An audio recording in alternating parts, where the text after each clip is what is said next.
So I thought I'd make a video about kind of the things and situations that are kind of going on. The reason I say this is because this is how I'm having my money stolen. So I buy these compression pants. Sometimes I buy the 3/4. This is only 3/4, so about right where around the chin is, the shin. But I buy these because they're also supposed to be help for diabetics, I think also, but it helps blood circulation. Obviously, I had a blood disease and I had blood problems, and so it also protects my skin very well, and it keeps everything in place, right? So I have these because it's also good because it collects moisture, keeps me dry, and kind of keeps sort of this athletic, be active in life.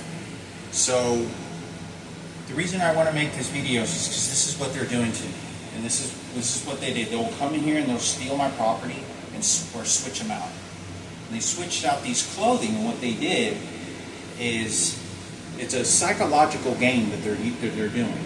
So what they did is the front part of this, where the crotch is supposed to go, this is the ass end. They'll make the ass part of it really, really small and tight so that there isn't very much space there. And then there's a whole lot of space in the front. And it feels like this is being worn backwards. So I'm shitting this way, and this is where the alignment of the measurements of where the penis and testicles is supposed to go. And the reason I say this is because it's a psychological thing that they're doing, because I was raped by a transgender, and it's to sort of to brainwash me this homosexuality and transgender feel. So I'm wearing something that is confusing, where I know that it 100%, I'm not joking when I say this, they switch them out. They turn them out so like the back end is this way and the front end, but it's sewed that way. They intentionally did this because I know how they make these. And so anytime I bend down like this, nearly my ass crack shows, because this isn't staying onto my, it isn't compressed correctly onto the pants of the size that I wear. So I thought I would make this video because this is type of persecution that they do. It's a psychological thing that when I'm wearing these, or when I'm wearing something like like I'm Patricia. Oh, I don't have a testicles here. This is for Barack Obama's daughter. You see, they have a penis here, but they think they're a female here. Well, you see, it's just to confuse and switch that out and see how it likes, and that's what they're doing to me. But I have to spend money, and I've had several pairs of these. 4 of them, a few I had to throw away, and now I have to throw these away. So I have to go to Walmart, or I can order them online. But the thing is, when I order them online, they just steal the package, re-sew them, and then send them right back to me and steal my property again. So then whenever I do get a correct size, or when they're correctly made like they're supposed to, it's to then give me a treat, to say, you see, I fixed you. You see, that's the way you do it. And they'll play other psychological things along those methods, because it's something that you're pressing against your body, something you're wearing on your body, especially in a private crotch and ass area. So I thought I would make this video. If I go to Walmart, it's very easy for them. They'll go and grab all the these compression pants off the shelf, and they'll re-sew them so they're backwards. So I have to throw these away because I can't wear them. And these cost me $35, I think it was. I bought like a package of like 5 of them. I think it was like 5 or 6 of them for like $40 or 30. It was like $35 or $40. But I thought I'd make a video on this because they'll steal my property. They'll switch out, and I have to go to steal my money, and I have to go. And so when I go to Walmart, I don't even know if they'll have them there or the colors I want. So and Walmart always charges a lot. These things at Walmart, 2 of them cost like $25. They're like $15, nearly $15 a piece. And you know, and this is just two of them, and I only have just a couple. And these feel sort of the same kind of way, but since these are black, they relate the color black to, oh no, these are right. These blacks are right. So I thought I'd make a video on this. You stole more of my money. And wanted to talk about another thing as well. This has been happening for maybe like 10 years, probably more than 10 years. I don't know if it's a chemical or a poison they're putting intentionally to train me to do this, and I think they are, because I don't remember it being like that, but it could have been. For those that don't know, every time I fucking eat, I'm always going, and it's not because I'm sick. Unfortunately, I talked about this with my mom, with my mother's identical twin. The reason why I do that, and I've talked about it, it's not that I'm sick. It's just I got all these saliva glands that go into my lungs and I have to clear the pipes of so I can breathe. But it bothers me because it's like I have overproducing saliva since I was a kid, and which is supposed to be a good thing because saliva breaks down the food in our digestive system. It's the beginning process of the digestive system. And but every time I eat food, and I don't know, in my opinion, I think it was because I was poisoned. Because I didn't do that as a kid. It didn't start happening until I was in my teens, and I honestly believe it was because of that. It was some sort of erosion that happened to the esophagus, to the piping of the lungs, to where the ventricles actually lead to the internal organs. But it's not that I'm sick, and it bothers me a lot because I hate being around. I don't like it because it's embarrassing. Because every time I go to a restaurant, every single time I eat, there isn't a single time I don't eat that doesn't happen. People hear me, can listen to this disgusting sound, go like I'm coughing up saliva shit, and I can't do anything. But that's not what I wanted to talk about. I'm perfectly fine, just clearing that out. But I want to say that every single time I eat now, I thought that they've used some sort of poison, some sort of chemical that the psychologists use. But every fucking thing that I fucking eat, obviously I get all this, it's hard to eat sometimes because of my beard. I get hairs, or, I get food stuck, and I constantly always have to wipe. Well, what happens is you're always going to get little, moisture, food particles no matter what. So when I'm eating, I get done eating every time, and I go like this, even though I wipe away everything, napkins really well, and go like this, it smells like vomit. How whenever you're throwing up a whole bunch, and you have stomach acid, like when you've just thrown up so much and you smell like a bucket full of fucking vomits, and what that smells like, it smells just like that.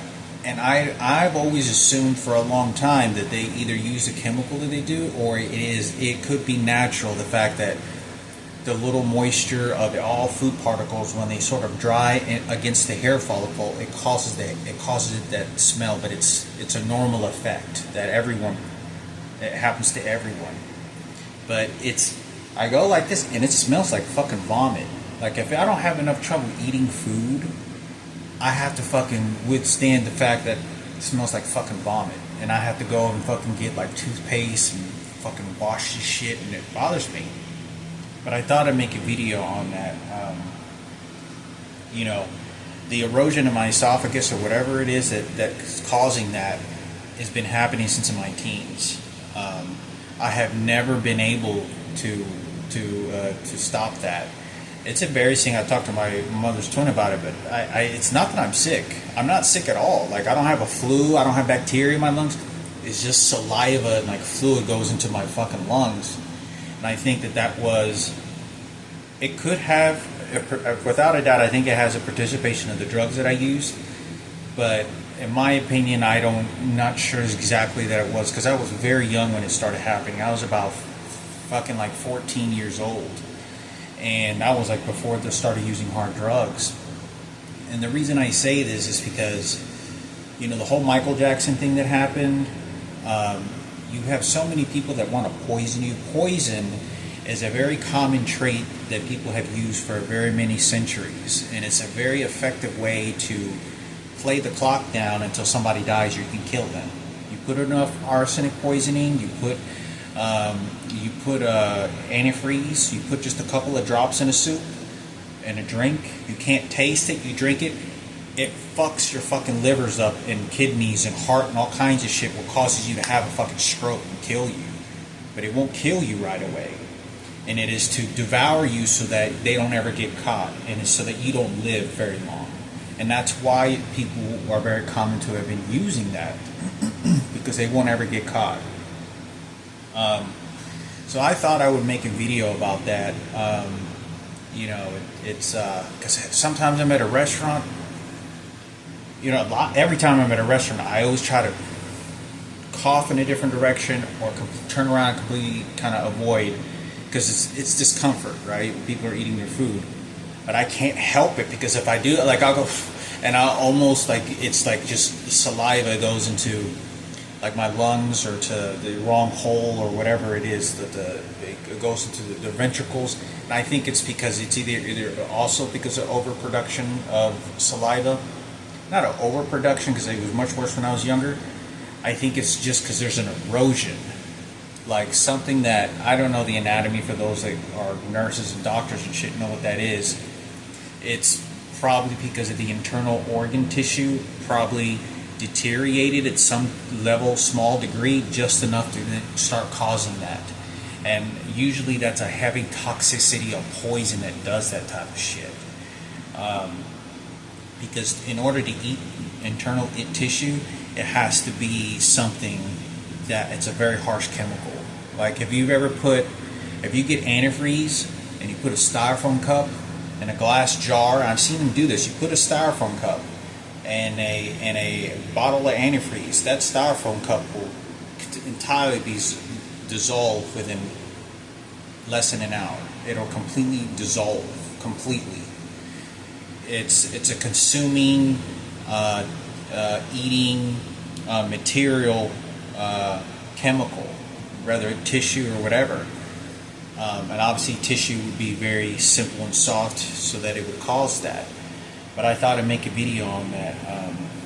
It's probably one of the reasons, I said this so many times, at job sites, I think I never once, I think, put food in a fridge, but maybe like 5 times my whole life. And I'm not kidding you. Every day, 5 days a week, I was going to work at standard register. I would never think of even putting any food in the fridge. I would not do that. And I would not put food in a fridge because I was always afraid of being poisoned. I was always afraid of somebody would do, because it's happened to me several times before. I talked about Diana poisoning the shit at me and my mother many years ago, and I talked about that felt like I had a massive stroke when I was a kid, and I told Mickey about this. And I remember nothing like that I knew was normal. But you don't understand that when someone tells you they're Christian and you didn't know that they raped your brother and were doing all this other shit and doing the Michael Jackson movement with all the gay community, you never had that intention to think that it's like your own mother poisoning you. It's like your brother putting some arsenic poisoning in your soup, and you grew up with him your whole life, and he just didn't like you. Like it's such an erratic behavior to think, and that's why they didn't get caught. But it's now too late, and now it's like my word versus theirs. But I had like a massive, I told Mickey, I said I felt like I had a stroke. Like I just went and you don't understand. I'm not a person that likes to talk about this type of shit. Like I'll deal with it myself and I'll heal from it and move on. For me to have said something at that time for Mickey, I was scared of dying. Like it was really fucking bad. Like I was like, damn, I better say something in case I fucking die. That's the only measures that I would take. Like if it was just a flu and I was sick and throwing up, I brush it off. But for me at that time, for me to have said something like that to him, it had to have been. It was going to have to be really bad for me. Like it had to have been really impacting and bad for me to speak up about it, because I'm talking bad about something I ate at his house, and I'm almost accusing his mother of poisoning me. So, and because I was scared, because the way he reacted was like, "What do you think my mother would poison? Did you say my mother did something to you?" And he did that. He did exactly the same thing. So, there were so many people. I talked about, I was in Good Elementary, and there was several times. There were a few times where I was always making my lunch. I would never bring my lunch to school ever through grade school. Since I was in first grade, after first grade, I brought my lunch every single day. I got up extra early in the morning, and my mom taught me how to make my lunch in the morning. I get my bag of chips, my sandwiches, my ham, my cheese, my mayonnaise, and I get like a drink, and then I get like a fruit roll-up, or some Gushers or something like that. So most of the time, when I got a little older, started making 2 sandwiches. And I enjoyed my meal better because I and I had said this type of shit when I was in the cafeteria. I was like, oh, I don't trust the food. They could put something in my food and something can happen. And to me, it was so normal. But when I would say that to a cafeteria lady, she was like, poison. Like, we're human beings. We don't do that to each other. Nuh-uh, not me. But I didn't say that. But I remember them reacting that way. But to me, it was so normal. Like, I can't trust anybody. I don't know what to put poison or something. I don't know. You never know. Something could fall in there. I don't know. And I would behave that way. I'm 9, 10 years old saying these things, 11 years old. And I wish there was videotape of that. Me saying, you see here a little 9, 10-year-old kid talk about, I don't want to bring my lunch, I don't want to buy my lunch because I'm afraid somebody might poison me or something could do to my food. It's like, no, I like my lunch anyway. They make shit food anyway. They don't make good food. But I thought I'd make a video on this because, the seriousness of, Frankie and my mother being poisoned, without a doubt, I know it happened to them. I was there with my mother when it happened, and on several different occasions. And I'm talking about fucking in your face, fucking vomiting all over the fucking ground almost instantaneously from drinking like a fucking, what looked like to possibly been a full cup of fucking cyanide or some fucking chlorine or bleach that they put in the fucking soup. And I don't know what poison Diana used, but this is our transgenders movements, and this is with the homosexuals and with the rapes they wanted to get away with, and that's what they would do. So they targeted me, my mother, and Frankie. But I think it's important because if something happened to my mother's brain where she had a particular type of stroke or brain damage, that this is the cause of that situation, 100%. Because you have so many people coming at you at one time and want to cheer on for Michael Jackson. You can't ruin Michael Jackson's credit by having Frankie ass fucked and my mother raped, because guess what? We get what we want. Transgender was born transgender. That's a disability, so you can steal any babies you want and you just want to survive. No, you're just a bitch. You're a Mexican wetback. And that's the way my mother was treated. So I wanted to make this video very clearly because I don't know the whereabouts exactly, because I don't have the power of attorney or allowed to participate in any type of decisions of my biological mother, no matter how close I was. And every evidence that I had shown, somebody completely took control, and that was the president and his gay community to get away with the rapes and everything for political power, and Ken Cooper and Kenneth and Sarah, for the whites, and for the niggas, for the blacks that Kenneth did the favor for. So, and he's going to show him how ruthless Kenneth is to deal with this shit, because he was just, that's what makes a man, right? And so anyway, I thought I'd make a video on this. I don't ever get worried too much whenever I eat out for quite a number of years at restaurants.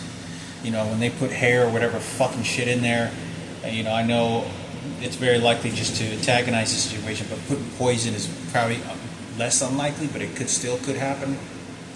But I thought I'd make a video on that. It's nobody wants to believe me any of these things.